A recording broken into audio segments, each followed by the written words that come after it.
माता रानी की व्रत की नियम विधि जानने के पहले आप लोगों ने मेरे चैनल को सब्सक्राइब नहीं किया हो तो प्लीज मेरे चैनल को सब्सक्राइब करें।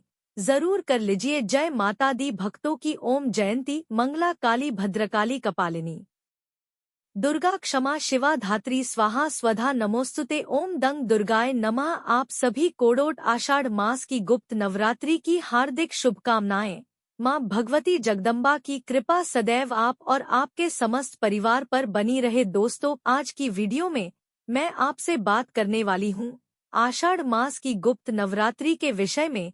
6 जुलाई से आषाढ़ मास की गुप्त नवरात्रि प्रारंभ होगी और 15 जुलाई को समाप्त होगी। आषाढ़ मास के शुक्ल पक्ष की प्रतिपदा तिथि से 9वीं तिथि तक गुप्त नवरात्रि का पर्व मनाया जाता है। अच्छा, वैसे तो लगभग सबको पता है कि गुप्त नवरात्रि क्या होती है, लेकिन अगर कोई भी ऐसा है जो कि गुप्त नवरात्रि के विषय में नहीं जानता है तो उनकी जानकारी के लिए बता दूं, वर्ष भर में 4 नवरात्रि होती है।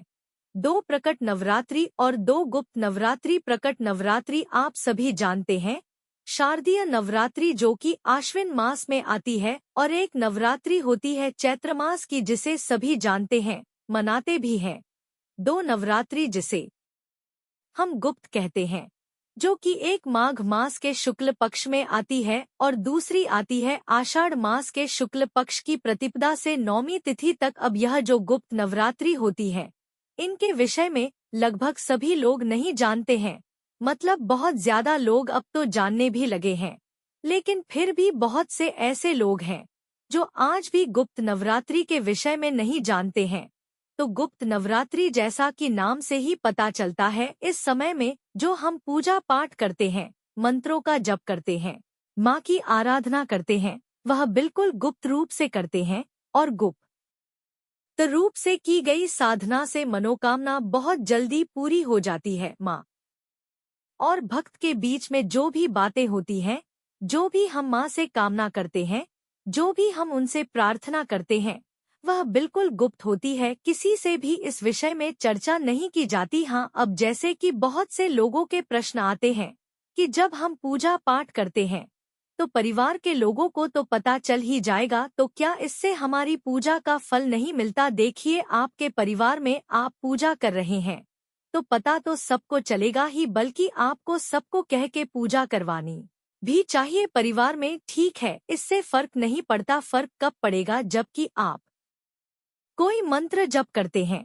और उस विषय में आप बहुत अधिक बात करते हैं कि आप इस मंत्र का जप कर रहे हैं, इस कामना से कर रहे हैं या इस प्रकार से कर रहे हैं। मतलब जो भी आप मंत्र जप करते हैं, पूजा पाठ करते हैं, जिस भी कामना से कर रहे हैं, अगर आप उस विषय में बहुत अधिक बात करते हैं तो उसका प्रभाव कम हो जाता है। तो आप बिल्कुल पूजा कीजिए, मंत्र जप कीजिए। परिवार में लोग देख भी रहे हैं तो भी कोई फर्क नहीं पड़ता। फर्क तब पड़ेगा जब आप स्वयं से उस विषय में बहुत अधिक चर्चा करेंगे, ठीक है, और दूसरों से भी करेंगे। जो मिलेगा उसी को बताएंगे कि नवरात्रि में मैंने व्रत रखा है, कलश रखा है, मैं मंत्र जप करता हूँ, साधना करती हूँ।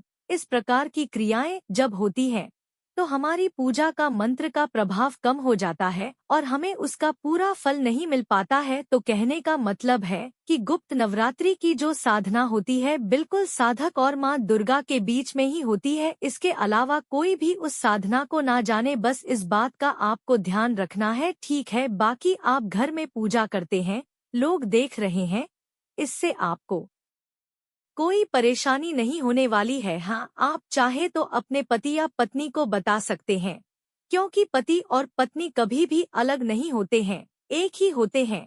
तो आप अपनी साधना, अपना मंत्र, अपनी कामना अपने पति या पत्नी को भी बता सकते हैं, अगर चाहे तो। मतलब जरूरी हो तो ठीक है, अगर आप उनसे भी गुप्त रख पाते हैं तो और भी अच्छी बात होगी। जब आपकी कामना पूरी हो जाएगी, वैसे भी पति या पत्नी जो भी पूजा पाठ करते हैं, एक दूसरे के लिए ही करते हैं, परिवार के लिए ही करते हैं। तो अपना मंत्र, अपनी साधना, अपनी कामना गुप्त रखकर, और गुप्त नवरात्रि में जब हम आराधना करते हैं, माँ की पूजा करते हैं, मंत्रों का जप करते हैं, तो जो भी हम कामना करते हैं वह माँ दुर्गा की कृपा से बहुत शीघ्र पूर्ण हो जाता है। तो वीडियो के प्रारंभ में ही मैंने आपका यह संशय समाप्त कर दिया कि आप किसको बता सकते हैं, किसको नहीं बता सकते हैं।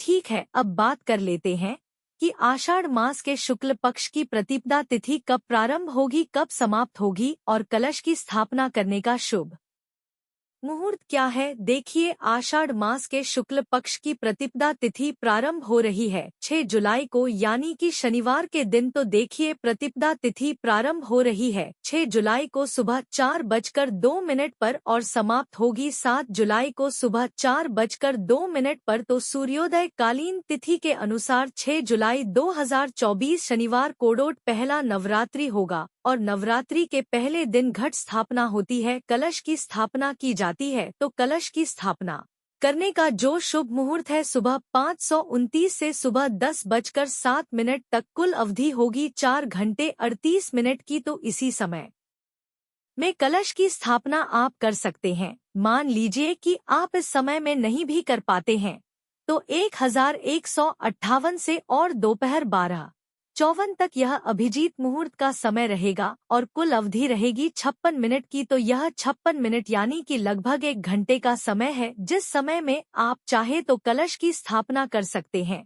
अब जैसे कि बहुत से भक्तों के प्रश्न आते हैं कि क्या कलश की स्थापना करना आवश्यक है। देखिए, अगर नवरात्रि में हम पूरे दिन माँ की आराधना करते हैं तो कलश की स्थापना करने में कोई बहुत ज्यादा खर्चा नहीं है। आपको एक पात्र लेना है, उसमें जल भरना है, जिस प्रकार से हम नवरात्रि में कलश की स्थापना करते हैं। सिक्का, सुपारी और लौंग, इलायची, हल्दी, साबुत, बस इतना डाल दीजिए।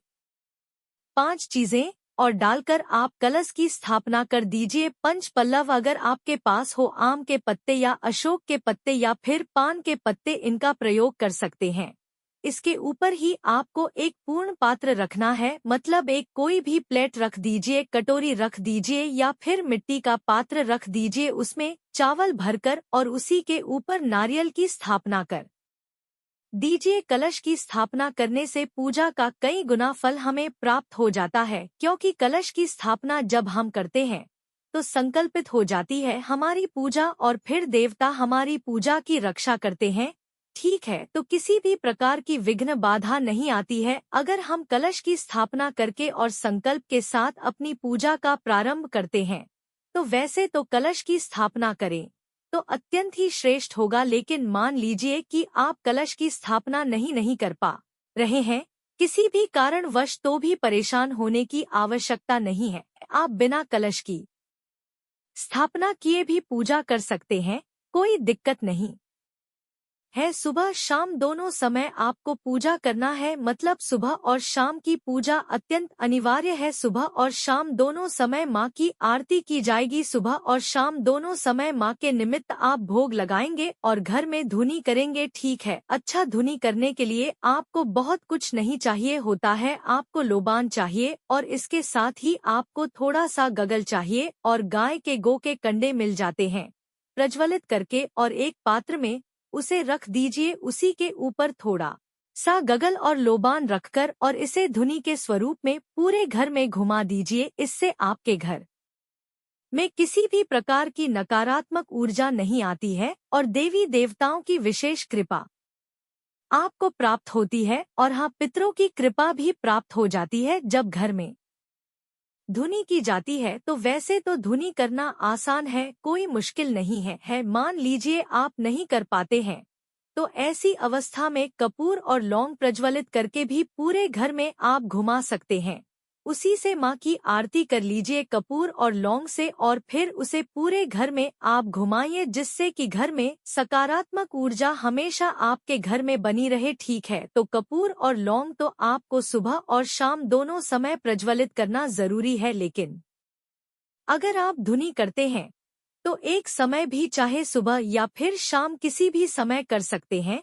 अब बात करें पूजा विधि के बारे में तो देखिए, पहला दिन यानी कि 6 जुलाई को प्रातःकाल जल्दी उठ जाइए। जहां पर भी आपको माँ की पूजा करनी है, जैसे कि आप चाहे तो अलग से चौकी लगा सकते हैं और अगर चौकी नहीं लगा पाते हैं तो अपने घर के मंदिर में भी जहाँ पर माँ विराजित है वहीं पर पूजा कर सकते हैं।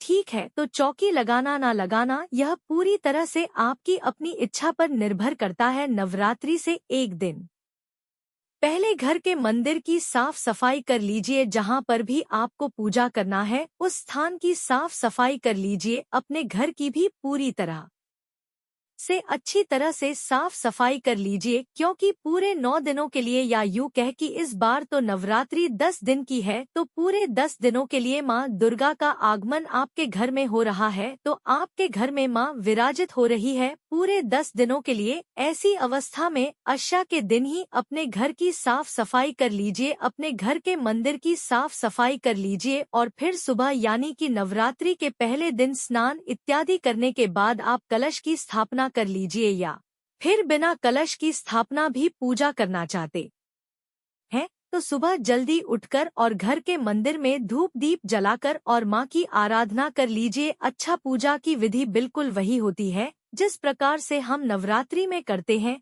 मतलब प्रकट नवरात्रि में हम जिस प्रकार से माँ की आराधना करते हैं, पूजा बिल्कुल उसी प्रकार से होती है। धूप दीप अक्षत पुष्प इन्हीं चीजों से माँ की पूजा होती है। पान के पत्ते आप चाहे तो सुबह और शाम दोनों समय अर्पित कर सकते हैं। अच्छा, पान के पत्ते पर एक बतासा 2 लौंग रखकर और माँ को दोनों समय आप भोग में अर्पित कीजिए। ठीक है, यह रोज करना है आपको पूरे 9 दिनों तक। गुप्त नवरात्रि में माँ दुर्गा का यह विशेष प्रिय भोग होता है। इसके अलावा भी आप चाहें तो फलों का भोग लगा सकते हैं, मिठाई का भोग लगा सकते हैं। यह पूरी तरह से आपकी अपनी इच्छा पर और क्षमता पर निर्भर करता है। लेकिन यह जो पान के पत्ते पर लौंग बताश का भोग लगाया जाता है, यह अत्यंत आवश्यक होता है, जरूर लगाना चाहिए अगर उपलब्ध हो तो। कई भक्तों के प्रश्न होते हैं कि अगर हमें हर रोज पान के पत्ते ना मिले तो क्या करें। तब ऐसी अवस्था में आप सिर्फ लौंग बताशे का भी भोग लगा सकते हैं, एक पात्र में रखकर। ठीक है, किसी भी बर्तन में किसी कटोरी में रखकर, और माँ को बताशे और लौंग का भोग आपको सुबह शाम दोनों समय लगाना है। इस भोग का क्या करें, यह भी प्रश्न आता है आपका। देखिए, भोग जो माँ को चढ़ता है वह प्रसाद होता है हमारे लिए। पूजा समाप्त होने के बाद परिवार के सभी सदस्यों में वितरित करके आप स्वयं ग्रहण कर सकते हैं। बताशा भी और लौंग भी। लौंग अगर आप चाहे तो एक उपाय होता है, हर रोज की पूरे 9 दिन की लौंग आप एक जगह इकट्ठी कीजिए और फिर अंतिम दिन एक लाल कपड़े में एक सिक्के के साथ बांधकर अपनी तिजोरी में रखते हैं, तो हमेशा आपके घर में माँ लक्ष्मी की विशेष कृपा बनी रहती है। मतलब स्थिर लक्ष्मी का वास आपके घर में हो जाता है। तो बताशा आप प्रसाद स्वरूप ग्रहण कर लीजिए, परिवार के सदस्यों में वितरित कर दीजिए, और लौंग हर रोज की वही मंदिर पर एकत्रित करते जाइए। अंतिम दिन अपने घर के लॉकर में तिजोरी में आप रख सकते हैं। अब यहीं पर आपके एक और प्रश्न का उत्तर दे दूं। जैसे बहुत से के प्रश्न होते हैं कि पिछली नवरात्रि में जो हमने लौंग रखा था उसका क्या करें। देखिए, इससे पहले की नवरात्रि में जो आपने लौंग रखा है उसे निकालकर और विसर्जित। ठीक है, अब बात करें कि पूजा का समय क्या होगा। देखिए, गुप्त नवरात्रि में भी पूजा का समय तो वही होता है। सुबह आप सूर्योदय से पहले उठ जाइए, स्नान कर लीजिए और पूजा कर लीजिए। शाम को भी आप जैसे हम दिया बाती करते हैं समय पर, उसी समय पर आरती की जाएगी माँ की और उसी समय पूजा करेंगे। एक और चीज होती है विशेष साधना, जैसे कि अगर आप बहुत अधिक संख्या में मंत्रों का जप करना चाहते हैं या कोई विशेष सिद्धि चाहते हैं, तो इसके लिए आपको ब्रह्मा मुहूर्त में या फिर देर रात्रि में, जैसे कि 9 बजे 10 बजे के बाद माँ की साधना, माँ के मंत्रों का जप करना चाहिए, क्योंकि रात्रि की साधना बहुत महत्वपूर्ण मानी जाती है। नवरात्रि में रात्रि साधना ही महत्वपूर्ण होती है। तो अगर आप कोई विशेष मंत्र जपना चाहते हैं, किसी भी विशेष मंत्र को सिद्ध करना चाहते हैं, या कोई बहुत बड़ी मनोकामना है चाहते हैं बहुत जल्दी पूरी हो जाए, तो इसके लिए आवश्यक है कि आप ब्रह्मा मुहूर्त में उठे और उसी समय उठकर स्नान इत्यादि करके और माँ की साधना आराधना मंत्रों का जप पूजा यह सब कर लीजिए सूर्योदय होने से पहले आपकी पूजा पूर्ण हो जाए, बस इस बात का ध्यान रखिए। इसी प्रकार से अगर आपको ब्रह्मा मुहूर्त में नहीं उठना संभव हो पाता है तो ऐसे में आप रात्रि में कर सकते हैं। जैसे कि जब आप अपने घर के रूटीन वर्क से फ्री हो जाते हैं तब उसके बाद से स्नान कर लीजिए, साफ स्वच्छ वस्त्र धारण कर लीजिए और फिर आसन लगाकर माँ के सामने बैठकर और जितना भी मंत्र जपना चाहते हैं मंत्र जप कर सकते हैं। अच्छा, अब मंत्र जप कौन सा करें, कैसे करें और किस विधि से करें, देखिए। पहले दिन, नवरात्रि के पहले दिन आपको जिस भी मंत्र का जप करना है उस मंत्र का संकल्प लेना है, ठीक है। माँ के सामने शुद्धि की का दीपक जलाकर और उनकी विधि विधान से पूजा करने के बाद आपको संकल्प लेना है कि आप इस मंत्र का इतनी संख्या में और इस कामना से जप करना चाहते हैं। माँ की कृपा आपको प्राप्त हो ताकि आप अपनी कामना को पूर्ण करने के लिए जो मंत्र जप कर रहे हैं आपका वो मंत्र सिद्धि को प्राप्त हो और आपकी साधना आराधना निर्विघ्न पूर्ण हो जाए। इसके लिए माँ से प्रार्थना करके हम मंत्र का संकल्प लेते हैं और माँ के सामने प्रार्थना करते हैं कि वह हमारी साधना को पूर्ण करने में हमारी मदद करें। फिर इसके बाद आप एक समय निर्धारित करते हैं कि आप सुबह मंत्र जप करेंगे या फिर शाम को करेंगे या फिर रात्रि में करेंगे, ब्रह्मा मुहूर्त में करेंगे, कोई भी एक समय निर्धारित कर लीजिए। उसी समय बैठकर और जितनी संख्या में आप मंत्र का संकल्प लेते हैं उस संकल्प के अनुसार आपको मंत्र जप करना होता है। आपका समय निर्धारित होना चाहिए, मंत्र की संख्या निर्धारित होनी चाहिए और पूरी तरह से संकल्पित होकर दृढ़ निश्चय करके आपको अपने मंत्र पूरे करने हैं, ठीक है। इसी प्रकार से आप विशेष साधना कर सकते हैं। नॉर्मली जैसे कि मंत्र साधना नहीं करना चाहते हैं तो सुबह और शाम दोनों समय जैसे कि हम पूजा करते हैं रोज की, उसी प्रकार से उसी समय आपको विशेष पूजा माँ दुर्गा की भी करनी है। भोग इत्यादि लगा दीजिए, वहीं बैठकर आप चाहे तो दुर्गा चालीसा का पाठ कर सकते हैं। मतलब कुछ ना कुछ तो आपको जरूर विशेष करना है इस समय में। तो आप चाहे तो दुर्गा चतुष्टयी का पाठ कर सकते हैं या फिर दुर्गा चालीसा का पाठ कर सकते हैं, नवार्ण मंत्र का जप कर सकते हैं, ओम दुम दुर्गाय नमः इस मंत्र का जप कर सकते हैं।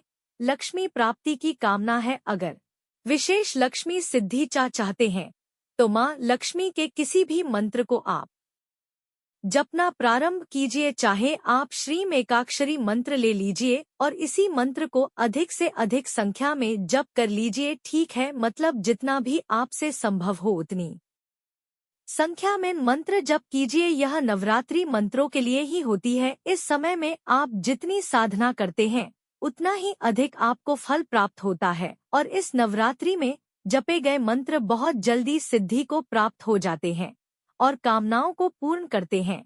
इसलिए आप अपनी कामना के अनुसार मंत्रों का जप कीजिए। अब जैसे कि कुछ भक्तों के प्रश्न आए हैं कि हम किस कामना के लिए कौन से मंत्र का जप करें, देखिए वैसे तो मैं अलग अलग मंत्र आपको बता सकती हूँ।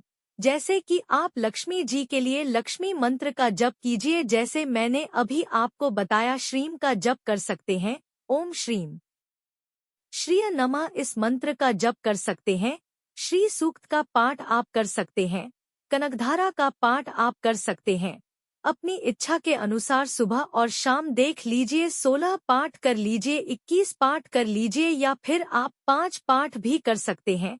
समय कम हो तो अपने समय के अनुसार देख लीजिए। संतान प्राप्ति की कामना हो तो इसी समय आप संतान गोपाल मंत्र का अनुष्ठान कर सकते हैं।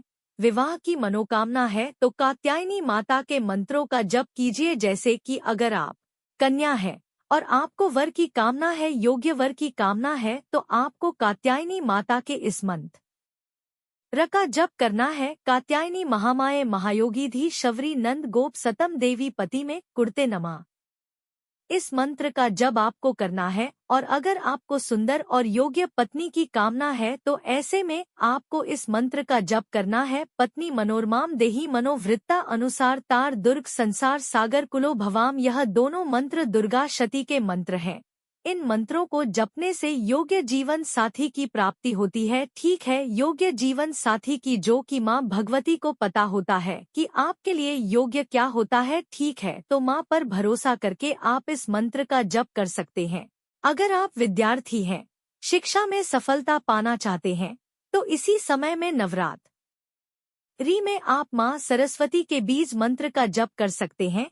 यह माँ सरस्वती का बीज मंत्र है। इस मंत्र को जपने से सरस्वती माता की कृपा आपको प्राप्त हो जाती है, वाणी सिद्ध हो जाती है, स्मरण शक्ति बढ़ती है। मतलब माँ सरस्वती की कृपा जिसे प्राप्त हो जाए, फिर विद्या की और बुद्धि की किसी भी चीज की कमी आपको नहीं रह जाती है, सभी चीजें आपको प्राप्त हो जाती हैं। तो देखिए, वैसे तो आप चाहे तो अपनी कामना के अनुसार आप इनमें से किसी भी मंत्र का जप कर सकते हैं, लेकिन नवरात्रि में एक महामंत्र होता है, नवार्ण मंत्र। ओम ऐं ह्रीं क्लीं चामुंडा विचे, ओम ऐं ह्रीं लीं चामुंडा विचे। इस मंत्र का अगर आप जप करते हैं तो किसी भी प्रकार की आपकी कामना हो, धन प्राप्ति की, संतान प्राप्ति की, विवाह की, जीवन में सफलता पाना चाहते हो, नौकरी में, व्यापार में सफलता पाना चाहते हो, सिद्धि पाना चाहते हो, मतलब कहा जाता है ना, अर्थ, धर्म, काम और मोक्ष, चारों पदार्थों की प्राप्ति इस एक मात्र महामंत्र से हो जाती है। तो आपकी कोई भी कामना हो, इसी मंत्र का जप कर लीजिए, जितना हो सके अधिक से अधिक संख्या में इस मंत्र का जप करने का प्रयास कीजिए। लेकिन हाँ, आप किस कामना से मंत्र जप कर रहे हैं, इसका संकल्प लेकर ही आपको मंत्र जप प्रारंभ करना है। अब एक चीज का आपको ध्यान रखना है, नवरात्रि है तो नियम पालन जरूर करना है। व्रत करना ना करना यह पूरी तरह से आपकी अपनी इच्छा पर निर्भर करता है। आप बिना व्रत किए भी पूरी नवरात्रि में माँ दुर्गा की पूजा कर सकते हैं। लेकिन अगर आप व्रत करना चाहते हैं नवरात्रि में तो बिल्कुल कर सकते हैं। अगर आप अखंड दीपक जलाना चाहते हैं तो बिल्कुल जला सकते हैं। नवरात्रि में अखंड दीपक जलाना अत्यंत ही श्रेष्ठ होता है। जवारे भी बो सकते हैं, मतलब जो हम प्रकट नवरात्रि में करते हैं वह सभी चीजें आप इस नवरात्रि में भी कर सकते। बस ध्यान इतना रखना है कि अपना मंदिर या अपनी चौकी जहां पर स्थापित करते हैं वहां पर पर्दा लगाकर रखिए। आते जाते हर किसी की नजर आपके मंदिर पर, आपकी चौकी पर नहीं पड़नी चाहिए। अब जैसे कई भक्तों के प्रश्न आते हैं कि क्या कलश की स्थापना करना जरूरी है, ज्वारे बोना जरूरी है, अखंड दीपक जलाना जरूरी है? नहीं, जरूरी कुछ भी नहीं है। आप चाहे तो कर सकते हैं, अगर नहीं सुविधा है आपके पास तो बिल्कुल सिर्फ सच्चे मन से माँ की आराधना करते रहिए। 9 दिनों तक सात्विक रहिए। ठीक है, सात्विक भोजन होना चाहिए। लहसुन प्याज का सेवन नवरात्रि में आपको नहीं करना है। ब्रह्मचर्य का पूर्ण रूप से पालन करना है। नवरात्रि में किसी भी प्रकार से आपको झूठ नहीं बोलना है, चोरी नहीं करना है, किसी की भी निंदा चुगली आपको नहीं करना है। इसके अलावा किसी भी प्रकार से आपको क्रोध नहीं करना है। ठीक है, अगर आपने इन बातों का ध्यान रख लिया तो नवरात्रि में की गई छोटी सी पूजा का फल भी आपको बहुत अधिक प्राप्त हो सकता है। अब एक और प्रश्न होता है कि हम पीरियड्स में हैं, कैसे नवरात्रि में पूजा करें, या फिर बीच में पीरियड्स आ जाए तो क्या करें? देखिए, अगर आप पीरियड्स में हैं, अभी पीरियड्स में है और नवरात्रि प्रारंभ हो रही है, तो ऐसी अवस्था में आपके घर का कोई भी सदस्य हो उससे आप पूजा प्रारंभ करवा सकते हैं। अगर आप अकेले ही हैं तो आप जब शुद्ध हो जाते हैं उसी दिन से पूजा प्रारंभ कर दीजिए। अगर आपने पूजा प्रारंभ कर दी है और बीच में पीरियड्स हो जाते हैं तब ऐसी अवस्था में आपको पूजा मानसिक रूप से करना है और आपकी पूरे 9 दिन की पूजा मानी जाएगी। ठीक है, लेकिन आप मानसिक रूप से उन सभी मंत्रों का जप करेंगे। बोलकर उच्चारण करके हम मंत्र जप नहीं करते हैं। पीरियड्स में हम मानसिक रूप से जप कर सकते हैं या फिर हम सुन सकते हैं। मोबाइल पर नियम पालन उसी प्रकार से किया जाएगा जैसे कि आप प्रारंभ करते हैं पहले दिन से। ठीक है, तो पीरियड से बहुत अधिक फर्क नहीं पड़ेगा। बस इतना कि आप कार्मिक पूजा नहीं कर पाएंगे, बाकी मानसिक पूजा आप निरंतर करते रहिए, आपको उतना ही फल मिलेगा। अब देखिए, 6 जुलाई से 15 जुलाई तक गुप्त नवरात्रि रहेगी। इस समय में जिससे जितना हो सके उतना माँ की पूजा आराधना करने का प्रयास कीजिए। जितना भी आपसे संभव हो सके। और हाँ, गुप्त नवरात्रि में माँ दुर्गा के 9 स्वरूपों के अलावा 10 महाविद्याओं की भी पूजा की जाती है। तो हर रोज की पूजा विधि और हर रोज की जो कथा होती है, महाविद्याओं की पूजा आपको किस प्रकार से करना है और 9 स्वरूपों की पूजा आपको किस प्रकार से करना है, यह सभी जानकारी आपको प्रतिदिन मिल जाएगी। तो आप लोग चैनल से जुड़े रहिए। तो वैसे तो वीडियो थोड़ी लंबी हो गई है, लेकिन इस वीडियो में आपको आपके सभी प्रश्नों के उत्तर मिल जाएंगे। और हाँ, इसके अलावा भी अगर आपका कोई प्रश्न हो तो कमेंट बॉक्स में जरूर लिख दीजिए, आपके प्रश्नों के उत्तर मिल जाएंगे। मिलती हूँ मैं आपसे अगली वीडियो में, तब तक के लिए जय श्री राधे, जय माता दी, जय माँ भवानी।